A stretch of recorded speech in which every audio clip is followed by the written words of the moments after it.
Olá pessoal, neste vídeo, iremos ver 20 provas de que a Terra não se move. Prova número 1. Segundo a teoria heliocêntrica, a Terra gira sobre seu eixo a 1.600 km por hora, enquanto orbita ao redor do Sol a 107.000 km por hora. Por sua vez, o Sol e o resto do Sistema Solar orbitam teoricamente a 792.000 km por hora em torno da Via Láctea, que se move em torno de um sistema de milhões de galáxias a 965.000 km por hora. E todo esse sistema de galáxias se movem a 160.000 km por hora através do universo. No entanto, ninguém nunca conseguiu provar, ouviu, ou sentiu nenhum destes movimentos. A resposta atípica à falta de observação de todos esses supostos movimentos é que não os percebemos. Da mesma forma que não percebemos os movimentos quando viajamos dentro de um carro ou de um avião. No entanto, essa comparação é inconveniente, já que o carro e o avião são sistemas fechados, com portas, janelas e teto. Se retirarmos todos esses elementos do veículo, não apenas perceberíamos o movimento, mas certamente seríamos lançados para fora. 2. Para tentar detectar o movimento da Terra, vários experimentos foram realizados ao longo da história. Um dos mais famosos é o experimento de Michelson e Morley, aguardado pelo ganhador do Prêmio Nobel de Física, Albert Abraham Michelson, e Edward Morley. A luz é uma radiação eletromagnética que se propaga em forma de ondas, e requer um meio para se propagar, o que é conhecido como éter.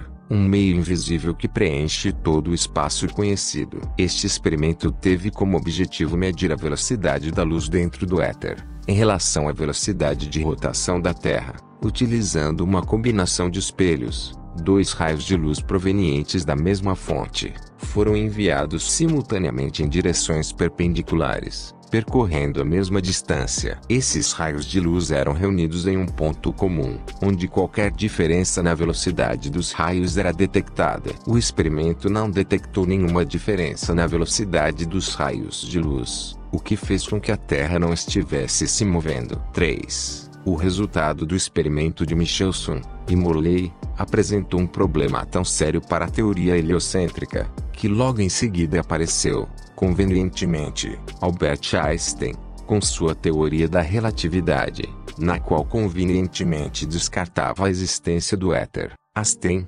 explicou sua teoria da relatividade da seguinte maneira: o que queremos dizer por relatividade é perfeitamente evidente para todos se pensarmos em um carro se movendo pela rua. Sabemos que podemos pensar no carro em segurança e na rua em movimento, ou o carro em movimento e a rua em proteção. Esta é uma das ideias especiais envolvidas no princípio da relatividade. A respeito, Gerard Dickinson, em seu livro King's Front, escreveu: essa explicação de Einstein teria sido admirável se feita a parte de um livro de comédia, mas quando o professor Einstein a diz na Universidade de Princeton, espera-se que não riamos. Essa é a única diferença. A ideia de que a rua que se move enquanto o carro está parado só poderia ser acreditável se eu eliminasse toda a experiência que adquiri ao longo da vida, e não conseguisse usar meus sentidos. Ou seja, se estivesse em um estado de loucura. Este auto-engano não é julgamento, mas a negação do julgamento. Essa explicação de Einstein serve muito bem para mostrar uma classe de ilusão que compõe a base da relatividade, com todas as suas teorias. Era evidente que Einstein estava pensando em sua aplicação, astronomia.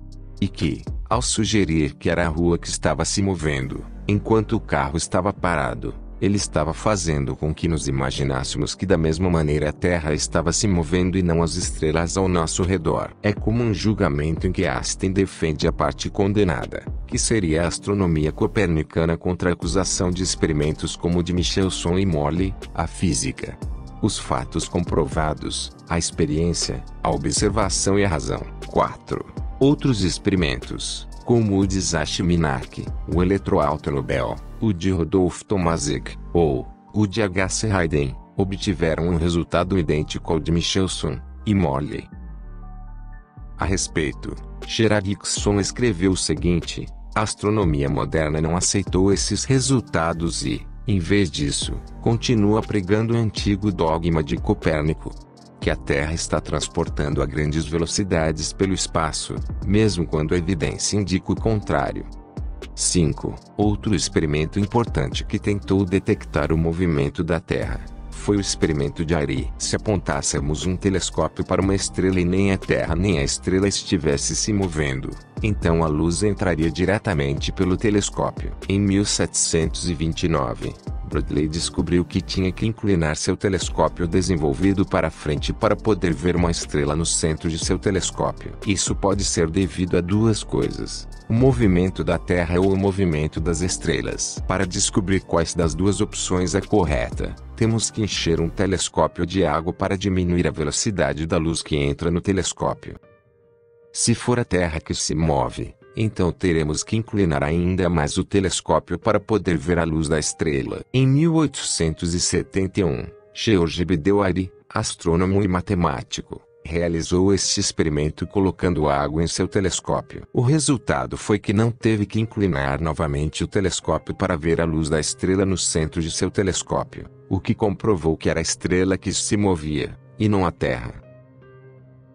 6. Tycho Brahe, um dos maiores astrônomos da história, argumentou que se a Terra realmente estivesse se movendo após 6 meses de órbita ao redor do Sol, percorrendo milhões de quilômetros, as estrelas e constelações que observamos deveriam mudar completamente. Isso ocorre porque, após 6 meses de órbita elíptica, estaríamos olhando para o lado oposto do universo, o que significaria que deveríamos ver estrelas totalmente diferentes das que víamos 6 meses antes. No entanto, na realidade, vemos as mesmas constelações ano após ano, de forma consistente, sem a menor alteração. Isso seria impossível se a Terra estivesse orbitando o Sol da maneira que nos dizem, mas faz todo sentido se considerarmos que são as estrelas que se movem em relação a uma Terra estacionária.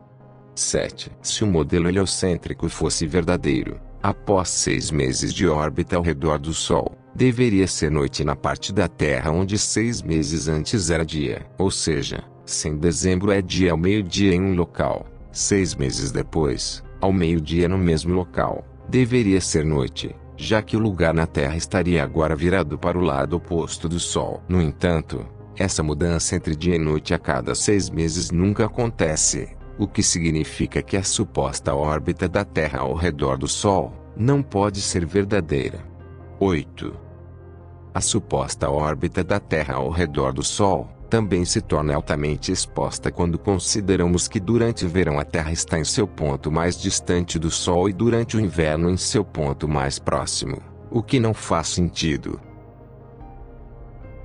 9. A estrela Polaris sempre esteve situada exatamente acima do Polo Norte e nunca mudou de posição. Esse fato refuta por si só todas as supostas rotações e órbitas da Terra, pois, se fosse verdade, seria impossível que a Polaris mantivesse a mesma posição no céu, ano após ano. Em um esforço desesperado para manter viva a teoria heliocêntrica, os especialistas modernos afirmam que a Polaris na verdade se move, mas o faz de forma inversa. Dizem que há milhões de anos havia outra estrela polar diferente que, daqui a milhões de anos, Polaris terá se movido e haverá outra nova estrela polar. No entanto, nunca forneceram nenhuma prova que possa respaldar essa teoria ridícula.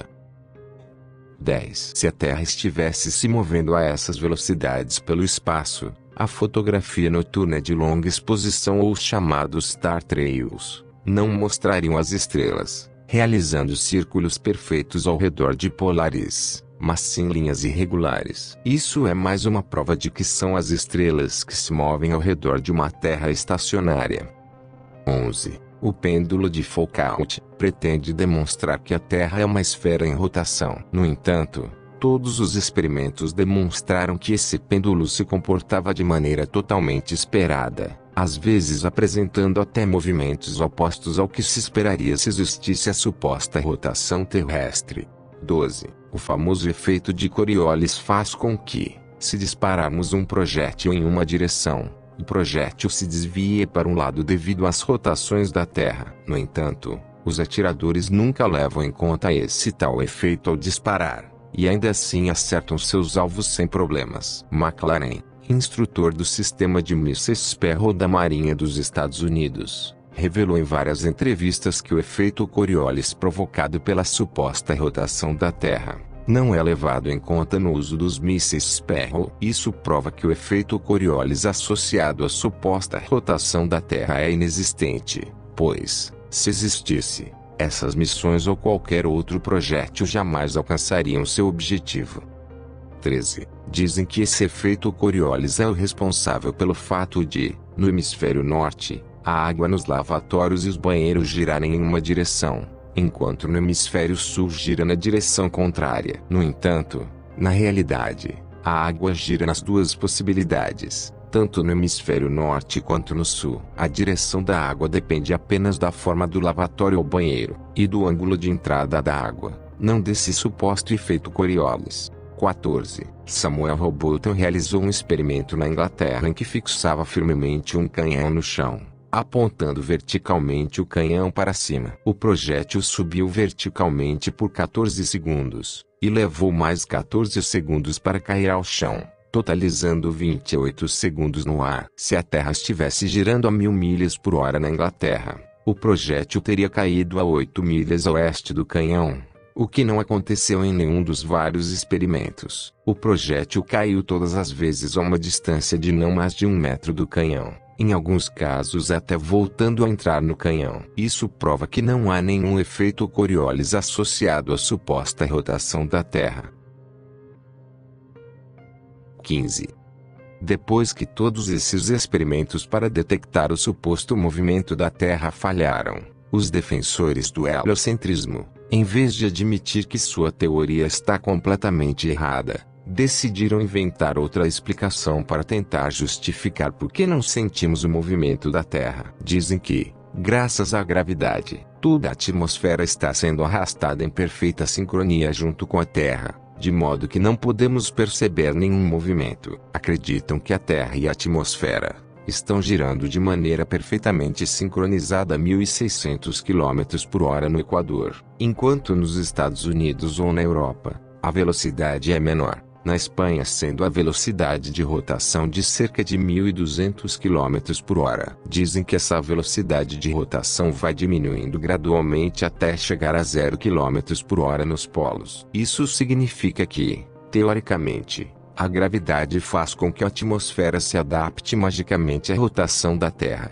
indo de 1.600 km por hora no Equador, a 0 km por hora nos polos. No entanto, não apresentam nenhuma prova para demonstrar a existência desse fenômeno fantasioso.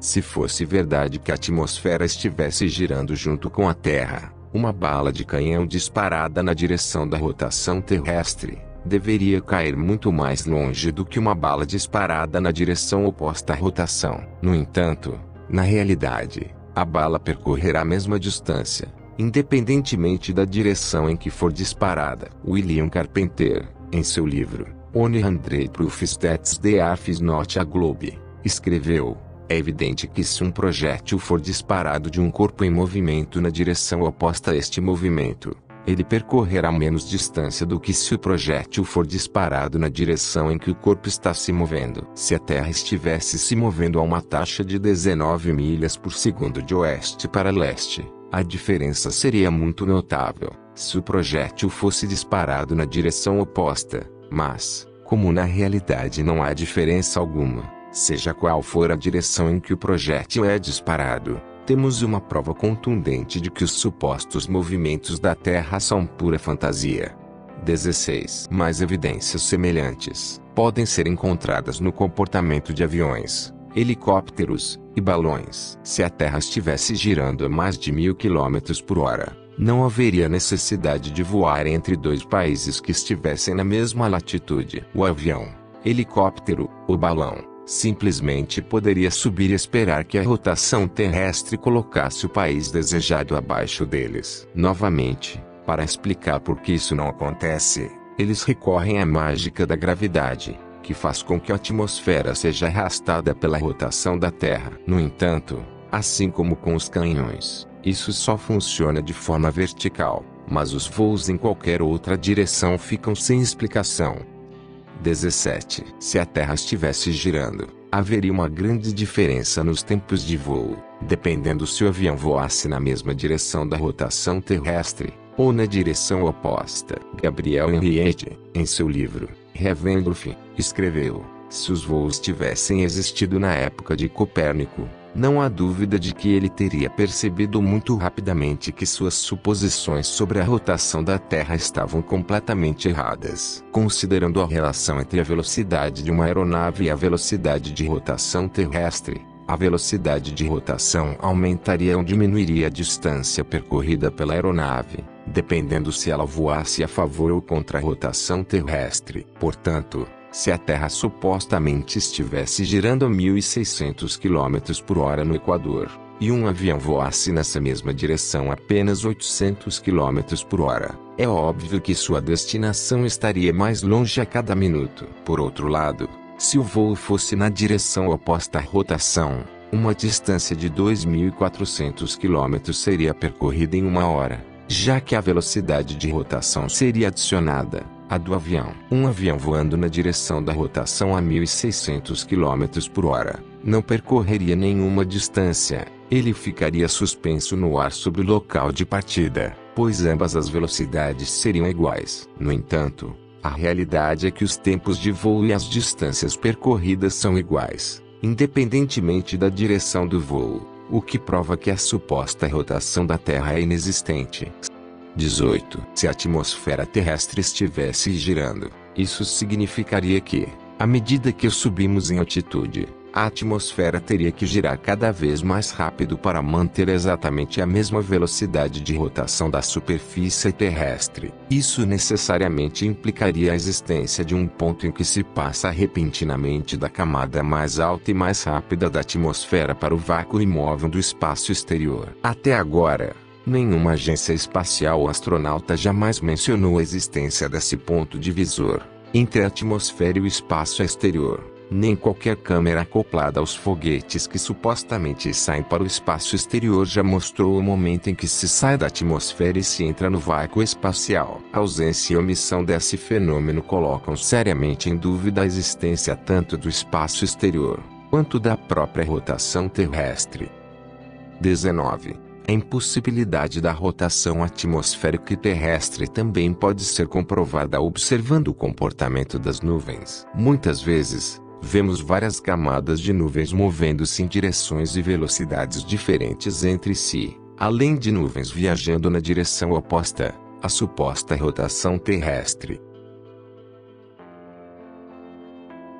20. Francis Bacon, pai do empirismo filosófico e científico moderno, que delineou as regras do método científico, disse: investiguemos o movimento de rotação, tão promovido pelos astrônomos atuais, o qual os antigos atribuíam ao céu, mas Copérnico e seus seguidores à Terra. Perguntemo-nos se podemos encontrar esse movimento no mundo real, ou se não passa de uma teoria fabricada para dar uma explicação alternativa à realidade. Usando a razão, veremos que o que os astrônomos modernos ensinam nas escolas é a pura ficção, e que sua preferência é atentar contra a razão e se inclinar para o obscuro. Tycho Brahe, considerado um dos maiores astrônomos da história, disse: apesar da massa da Terra, tão pouco apropriada para mover-se em todos os aspectos, não poderia, da maneira que propõe, nem mover-se como os demais corpos celestes, mesmo se pudessem deixar de lado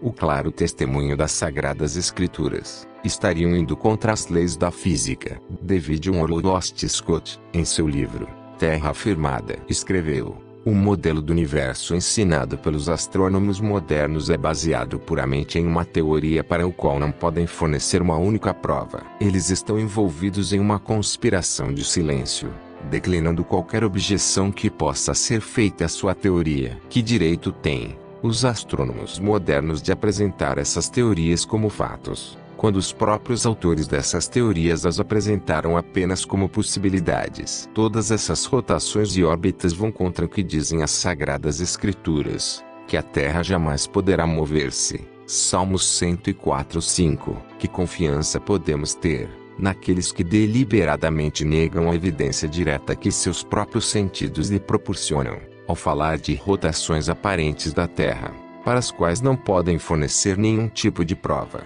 Lady Blount, em seu livro Romances of Science, escreveu: esperam que acreditemos que a Terra e os oceanos juntos formam um globo voador, mas não podem produzir uma única prova ou evidência para essa ideia absurda. Embora a teoria da Terra esférica em rotação tenha sido inicialmente proposta por seus fundadores como uma mera suposição, agora é apresentada como uma verdade inquestionável. O Dr. Robert Woodhouse, catedrático de astronomia na Universidade de Cambridge, escreveu o seguinte em Theaetus: os defensores da Terra estacionária, posicionada no centro do universo, podem explicar os fenômenos celestiais com a mesma precisão que nós, e adicionalmente têm a evidência que lhes é proporcionada pelos seus próprios sentidos, as provas e as Sagradas Escrituras, algo que nós não temos. Não é surpreendente, portanto, que mantenham a superioridade de seu modelo,